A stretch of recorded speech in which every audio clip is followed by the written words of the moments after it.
Here today. I'm delighted and thrilled that Cpac invited me, a foreigner, in your country. But you know, it's a funny thing. Since November the 8th, since the election of Donald J. Trump, every time I come to America, I'm feeling a little bit more American, I have to tell you. When, in years to come, the generations that follow us study the history of this period, there is one year that will stand out. There is one year that every school child will know. And that year is the year of 2016. Because in 2016 we witnessed the beginning of a global political revolution, and it's one that is not going to stop. It's one that is going to roll out across the rest of the free world. I had been fighting against Britain's membership of the European Union for 25 years. 25 years. And if you've endured abuse, if you've been called deplorable, you've only had a few months of being abused. I've had 20 years of it. But you know what? None of it mattered. I always believed that we should govern our own country. I always believed we should be free to reach out and make our own deals with our real friends in the world. And it's funny, our real friends in the world speak English, have common law, and stand by us in times of crisis. So I battled away for all those years. I thought I might become the patron saint of lost causes. And then the referendum came along, and we were told by vast sections of the media that we couldn't do it. We were told by many of the pollsters we couldn't do it. We were told by many of the commentators. Any of this ring familiar with you guys? We were told by the commentators that we couldn't do it, and they lined up all the big businesses, all the big banks, all the big politics, not just from Britain, but from across the world. Do you know we even had a visit from the 44th President of the United States of America? I will, to my dying day, be grateful that President Obama came to my country, intervened in the referendum, and told the United Kingdom's people, told America's greatest friend and ally in the world, and told us that if we voted to get our independence, we would go to the back of the line. And the British people were so disgusted by Obama treating us like this that it put us up 2% in the polls.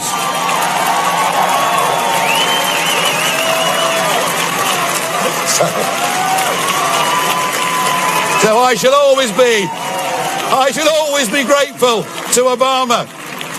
So the great day came, 23rd of June, 2016, and by 3 o'clock in the morning, it was clear that after a period of just after 4 decades in which our politically corrupt rulers had given away our independence, our democracy, our sovereignty, the ability to make our own laws, the ability to choose our own friends, the ability to make the right trade deals with the right countries. Oh, and they'd also given away control of our borders. And by 3 o'clock in the morning of June the 24th, it was clear the nightmare had come to an end. We had voted to get our country back.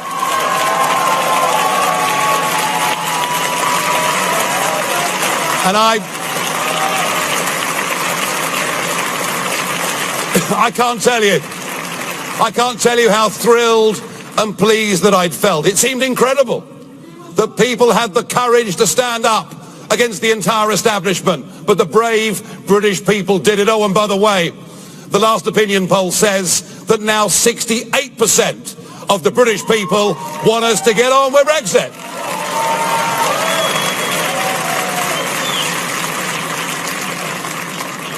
And then a funny thing happened. I went to the Republican convention in Cleveland, and I realized that amongst the Republican activists and amongst a large chunk of the American people, there was something approaching Brexit mania. And I got the opportunity, through my friends in Mississippi, through the governor of Mississippi, I got my opportunity. Would I stand on a platform with Donald J. Trump, and would I tell that audience that what we'd done in Brexit was what you too could do here in America? And I told that audience, don't listen to the pollsters. Don't listen to the media. Don't listen to the commentators. They're trying to break your will. They're trying to make you stay at home. Don't listen to any of them. And I said, we got our country back on June 23rd, and you can get yours back too on November the 8th. And you know what? I am pleased and proud that I did that in Mississippi, and that I came to America many times in that campaign to give Donald Trump support. I'm proud to have been part of that campaign. I really am. And what I'm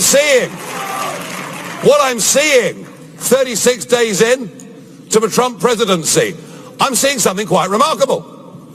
I'm seeing an elected leader who is trying to put in place the platform on which he was elected. How about that?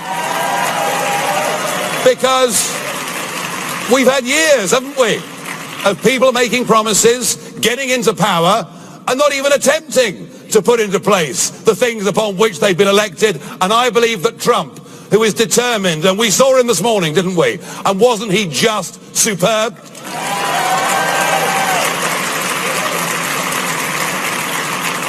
No, what Trump is doing, by trying to put in place that ticket on which he was elected, he is restoring faith in the democratic process, and good for him. Good for him.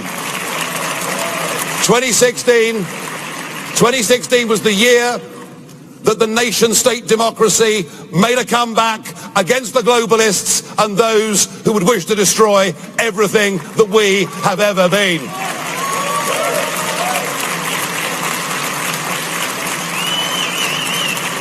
But of course, Trump, amazing personality that he is, could not have done it on his own. He had some good people behind him. He had people like Steve Bannon, Kellyanne Conway, and many others. But he also had every single one of you, and this event is your celebration. Well done to all of you. Now, great though the night of June 23rd was, great though the night of November the 8th was, my favourite part of 2016 wasn't so much the victories. No. My favourite part of that evening of November the 8th was watching the faces of the CNN presenters.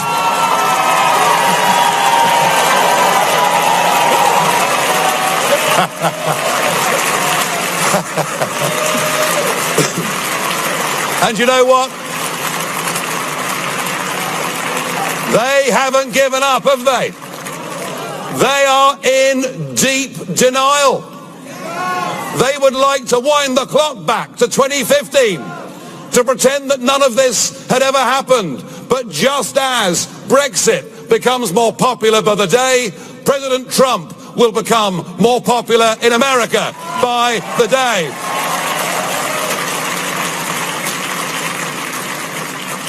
No, they won't give up, and some of their biggest cheerleaders, I'm thinking of Tony Blair in particular. Oh, wow. So he's popular here too, is he? Fine, good. I think of people like Tony Blair, who says that 2016 was just a blip.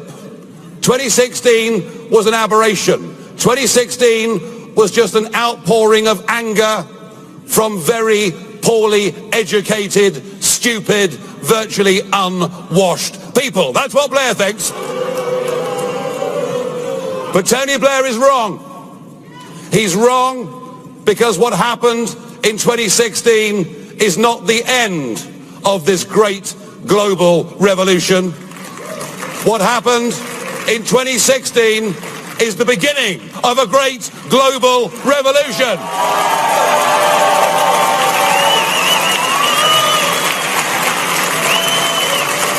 And this will roll out across the rest of the West. We've got some very exciting elections coming up in the Netherlands, in France, in Germany, possibly even in Italy. And believe me, I don't yet know whether the results in 2017 will be as dramatic as the results in 2016. But what I do know is that even if the challengers don't get over the line in this year, what they will do is shift the centre of gravity of the entire debate. Because what is happening across Europe is people are rejecting this form of supranational government. They're rejecting the idea of being governed by a bunch of unelected old men in Brussels.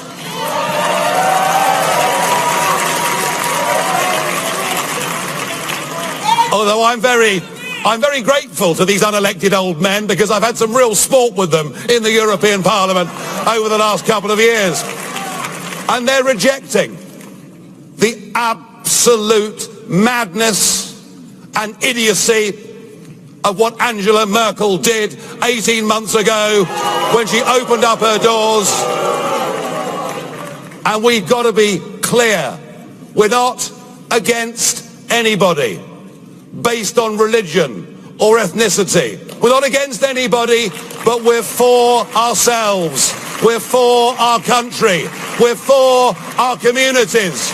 We're for making our people safe and with less risk from global terror. That is what we're for. That is what we're for. And we're for our country. And we're for our people. And we are winning!